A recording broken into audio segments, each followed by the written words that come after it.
Yeah, I'm here to talk about our Scottish scheme.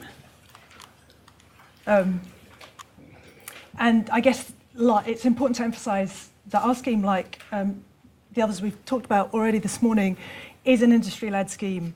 It was a case of industry petitioning government, really, to put an eradication scheme in place. The idea was that it should be based on the existing cattle health schemes, so the checks, health schemes that the industry was already familiar with, and to make that work in a sort of a nationwide context, an advisory group was set up which has representatives from industry as well as some of us from government to direct what way the eradication scheme should go, to work out what the priorities were and how best it should be implemented. And then all of that industry discussion and decision making is then supported by Scottish Government legislation. So we provide the kind of legislation backstop, as it were.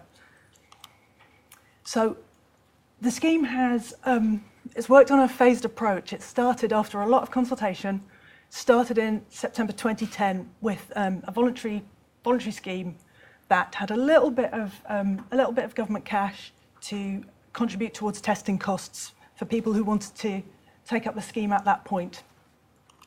At that stage, it was estimated that around 40% of our breeding herds in Scotland had been exposed to BVD at the start of the scheme, beginning of phase one.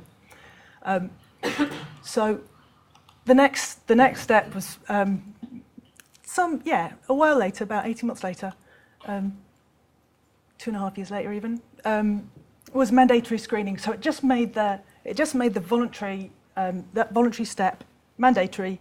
If you were a breeding herd, you must have a status.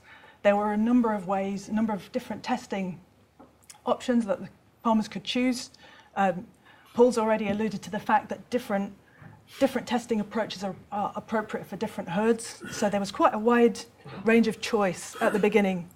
Herd keepers didn't have to act on the results of their test. If it came out that their herd had been exposed to BVD, they weren't forced to take action, but they were certainly encouraged to do so. There's a lot of advice available.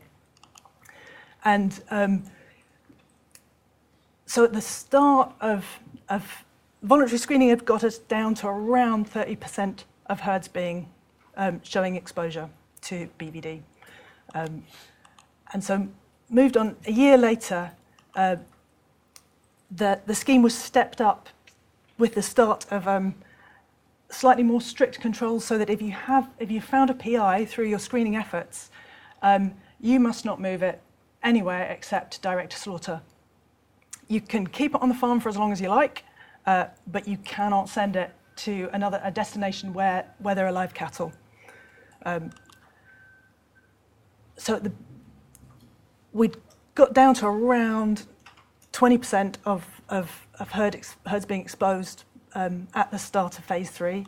Phase 4 came in June 2015, so it's been running a couple of years.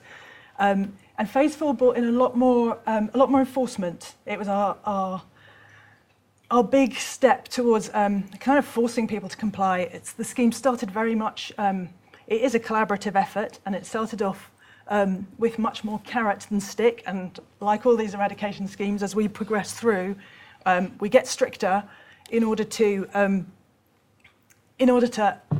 persuade the people who aren't by nature inclined to join us. And like all health schemes, whether you're talking about human health or animal health, it's easy to get most people on board. Most of the population want to do the right thing. Most farmers want healthy cattle. Most farmers don't want the stigma of having a disease status attached to their herd. But there's always a small portion of the population who are, for whatever reason, who are harder to persuade, and that's why I think you have to move to have some stricter measures as you go along. Clearly, there are going to be further phases. We can talk about our plans for phase 5 at the end if anyone's interested, or over coffee. So I guess to talk about the important ingredients of our scheme, it goes without saying that we need massive buy-in from cattle keepers. Farmers with breeding herds have to be on board with this, otherwise it's not going to work. So taking that as read, the other ingredients for a successful scheme, we think, are having approved laboratories. And the laboratories, all UCAS accredited to the ISO standard 17025, and so we know that they're carrying out the tests correctly. The tests themselves are very reliable for BVD. That's one of the great things about choosing BVD, is that your disease to eradicate is the testing is on your side. But a big thing about the way that laboratories function is the way they report. They must report promptly. They've got to report accurately, and not only reporting accurately to the farmer who's paid them for the tests, but also to the official record, or the central database, which in our case is Scotty ID. And we have had some difficulties with discrepancies in lab reporting, where the labs have reported promptly to the farmer, and results are then appearing less promptly on Scotty ID, meaning that we think the farmer has infringed the regulations by moving cattle when he shouldn't, where in fact it's just down to a delay between a technical delay, really, in uploading results to a database. So it's one of those things that's not immediately visible in an eradication scheme, but that is very important, is to have the labs completely on board with the scheme. And I'd like to say that our approved labs do work very hard at this and are getting better and better at it. And we're finding fewer and fewer of those discrepancies, which is great. And that brings me on to the official record. We're very lucky to have an excellent database in Scotland. Scotty ID covers a number of things, including pig movements and sheep movements, soon to include horse identification. But importantly, from my point of view, is it holds all the BVD results for cattle in Scotland. Anyone can access it. To go back to the question in the last talk, you don't have to log in to look up either the status of a CPH number. No point putting in an English CPH number, because there's only Scottish CPHs on there. So you can look up what status the holding is. And you can also, if you know the ear tag number of the bull you want to buy, for example, you can put that in, and you'll get that animal's BVD status. Farmers can choose, if they wish, to get a login. It's free for them to use, and that allows them full access to their own data, so they can look at the status of all the calves born on the herd if they're doing individual calf testing. They can review their test results. They can make sure that when they've received the bit of paper from the lab saying that they've passed their check test this year, that it has actually been uploaded in exactly the same way on Scotty ID. So it's potentially a very useful tool for the cattle keepers as well. Their vets they can, as long as we can link the vet to the farmer, as long as the farmer declares that's his veterinary practice, the vets can also get a look at their client's data, and that obviously helps them give advice and helps move the scheme forward. So a good database is invaluable in running a scheme. And backing that up is the helpline, which Scotty ID also run for us, and that means it's not run by government. They can give friendly advice. They're not an enforcing body, so they can have very frank discussions with the farmers, and they're a fantastic team. They're really our secret weapon, I think, in terms of keeping the farmers right, explaining to them how the scheme is working for their herd, and sorting out problems when there are when there's various causes of confusion, Scotty ID the helpline can almost always unravel the problems and leave everybody in a much better position. So, yeah, can't speak too highly of our Scotty ID helpline. We've already spoken this morning about private vets and their contribution to eradication schemes.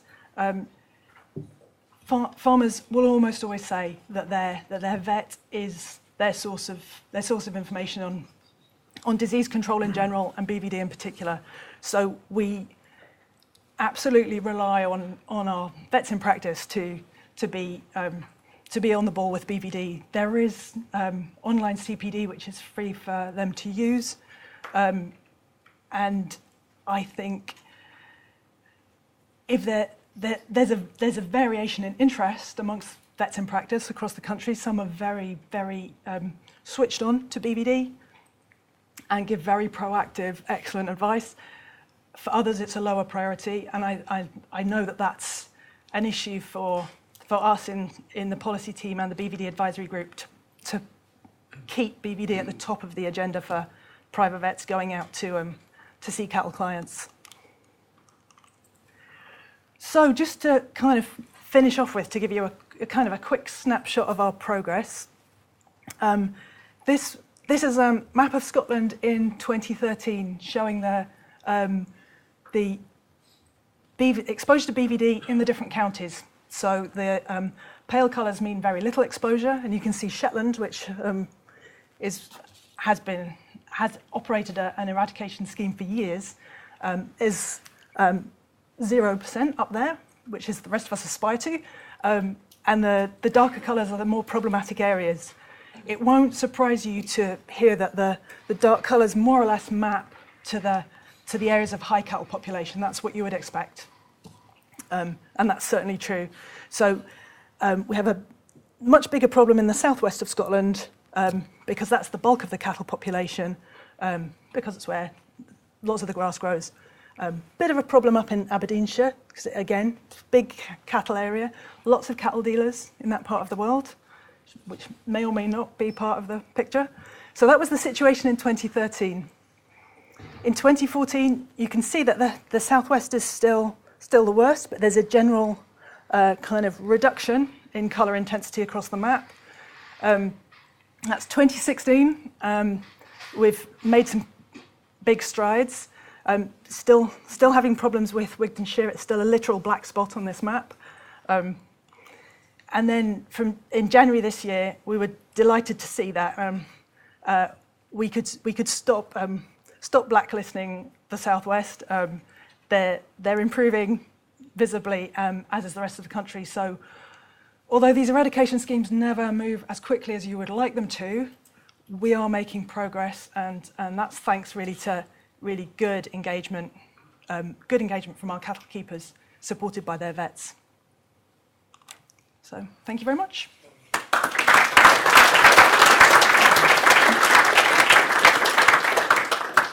you very much, Jenny. You have time for one question? If not, oh sorry, yeah. XL Vets again. Jenny, can you tell us, does the Scotty ID help desk act in the proactive manner that the Northern Irish one does, and sort of ring, or was that the Irish or the Northern Irish one, that ring people up when they've got PIs that are retained? Yes. And yeah, they send letters out, they phone. If they notice odd patterns, they'll phone the farmers. We're extraordinarily lucky. They're a very proactive and highly motivated group. So yes, they make a big difference, I think. And the farmers have quite a positive reaction to that. Yes, because I think because they're not seen as officialdom, it's completely different for me to tell a farmer what to do, because I'm part of government. It's much I think it's much better received coming from Scotty ID.